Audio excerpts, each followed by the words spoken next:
ஓம் நமோ பகவதே சாயிநாதாய. வாக்கிய பஞ்சாங்க பிரகாரமாக திருக்கணித பிரகாரமாக சனிப்பெயர்ச்சி எப்போ, எப்படி, என்ன, ஏதுன்னு பல பேர் ஃபோன் பண்ணி கேட்குறாங்க. இதில் குழப்பத்துக்கு ஒன்றும் கிடையாது. இப்போ ஒரு மருத்துவர்கிட்ட போகிறோம், அவர் ஒரு மருந்து கொடுப்பார். இன்னொரு மருத்துவர்கிட்ட போகிறோம், அவர் ஒரு மருந்து கொடுப்பார். ரெண்டு வித்தியாசம் கொஞ்சம் இருக்குமே ஒழிய, ஆனால் ரெண்டு ஒரே மருந்து தான். உதாரணம், சுகர் பேஷண்ட் சாப்பிட்றாங்க மெட்ஃபோர்மின்னு, அதுலேயே நிறைய இருக்குது.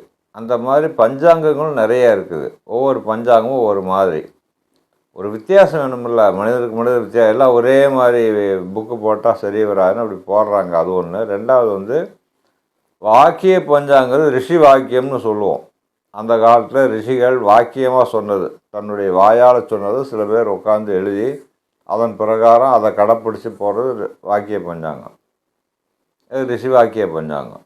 ஆனால் திருக்கணிதம் காலத்துக்கு தகுந்த மாதிரி சில மாற்றங்களை கொடுத்து திருத்தி அமைக்கப்பட்ட பஞ்சாங்கம் திருக்கணித பஞ்சாங்கம். இதில் 29/3/2025 சாயந்தரம் 9:44 சனி பெயர்ச்சி ஆயிடுச்சு. இதான் உண்மை. அதன் பிரகாரம் தான் எல்லாம் நடந்துட்டு வருது. இந்த கரெக்டாக ஒரு மாதம், சரியாக ஒரு மாதம் கழித்து பார்த்தீங்கன்னா இந்த சனிப்பெயர்ச்சிக்கு உண்டான நிறைய பூகம்பங்கள், இடிபாடுகள், நிறைய கட்டங்கள் சரிகிறது, கடலில் மறுபடியும் நிலநடுக்கம் ஏற்படுறது, இதெல்லாம் நடக்கும். நிறைய புரட்டி போடும் உலகத்தை, நிறைய மாற்றங்களை கொடுக்கும், நிறைய பிரச்சனைகளை கொடுக்கும். மனிதர்களுக்குள்ள ஒரு பயத்தை உண்டு பண்ணும். இது சனிப்பெயர்ச்சியுடைய வேலை. ஆனால் ரிஷி வாக்கிய பிரகாரம் பார்க்குற பஞ்சாங்கத்தில் அந்த கணக்கு வராதுன்னு ஒரு வருஷம் கழிச்சு தான் வரும். அது 2026 மார்ச் மாதம்தான் வருது அதுவும்.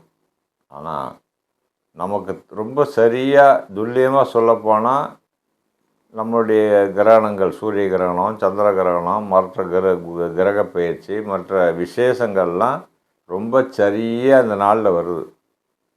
ரொம்ப ரொம்ப சரியாக வருது. அதுலேயும் அப்படி தான் வரும். ஆனால் ஒரு வித்தியாசமாக அது சொல்கிறாங்க. அது தேவையில்லை, எதிர்த்துக்க வேண்டாம். திருக்கணிதம் தான் சரி, திருக்கணிதம் தான் சரி.